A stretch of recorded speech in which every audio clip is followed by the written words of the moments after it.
જય શ્રી કૃષ્ણ વૈષ્ણવો। આપણે જ્યારે નાથદ્વારા જઈએ કે કોઈ હવેલીમાં જઈએ ત્યારે આપણું ધ્યાન ઘડિયાળના કાંટે હોય છે। હમણાં રાજભોગ ખુલશે, હમણાં શયન થશે।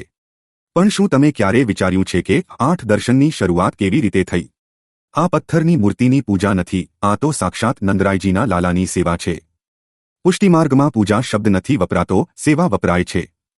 પૂજા દેવની થાય, પણ સેવા તો આપણા લાલાની, બાળકની થાય। આજે આપણે જાણીશું કે શ્રી વિઠ્ઠલનાથજી એટલે કે શ્રી ગુસાઈજીએ કેવી રીતે 8 દર્શનનો ઠાઠ નક્કી કર્યો અને તેની પાછળ કયો ભાવ છુપાયેલો છે। 1492માં જ્યારે શ્રીમદ મહાપ્રભુજી વલ્લભાચાર્યજીએ ગિરિરાજજી પર શ્રીનાથજીનું સ્વરૂપ પ્રગટ કર્યું ત્યારે સેવા ખૂબ જ સરળ હતી। મહાપ્રભુજી પ્રભુને જગાડતા, ભોગ ધરતા અને લાડ લડાવતા। મહાપ્રભુજી પછી તેમના દ્વિતીય લાલજી શ્રી ગુસાઈજી વિઠ્ઠલનાથજી એ આ સેવાની ધુરા સંભાળી। શ્રી ગુસાઈજી પોતે કલા અને સંગીતના ખૂબ મોટા જાણકાર હતા। તેમણે વિચાર્યું કે જો મારો પ્રભુ રાજાધિરાજ છે તો તેની સેવા પણ રાજસી ઠાઠથી થવી જોઈએ। તેમણે પ્રભુના દિવસને 8 ભાગમાં વહેંચી દીધો, જેને કષ્ટયામ સેવા કહેવામાં આવે છે। આ 8 સમય એટલે પ્રભુની 24 કલાકની દિનચર્યા। મંગલા આ દિવસનું પ્રથમ દર્શન છે। આનો મુખ્ય ભાવ છે બાલભા। પ્રભુ હજી હમણાં જ જાગ્યા છે। શિયાળામાં પ્રભુને ઠંડી ન લાગે એટલે મંગલા મોડા થાય અને ઉનાળામાં વહેલા। શિયાળામાં પ્રભુને રજાઈ ઓઢાડેલી હોય અને પાસે અંગીઠી, તાપણું રાખવામાં આવે। આ સમયે પ્રભુને માત્ર દૂધ અને મિશ્રીનો હળવો નાસ્તો ધરાવાય છે। શૃંગાર જાગ્યા પછી પ્રભુને વનમાં ગાયો ચરાવવા જવાનું છે, એટલે મૈયા જશોદા તેમને સુંદર વસ્ત્રો અને આભૂષણોથી સજાવે છે। શૃંગાર પૂરો થયા પછી મુખિયાજી પ્રભુને આરસી બતાવે છે। ભાવ એ છે કે પ્રભુ પોતે જુએ કે તે કેટલા સુંદર લાગે છે। આ સમય અષ્ટસખા કવિઓમાંથી પરમાનંદદાસજીના પદો ગવાય છે।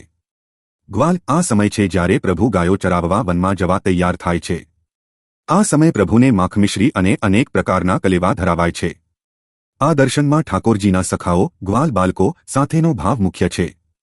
રાજભોગ આ દિવસનું સૌથી ભવ્ય અને મુખ્ય દર્શન છે। પ્રભુ હવે રાજા તરીકે બિરાજે છે।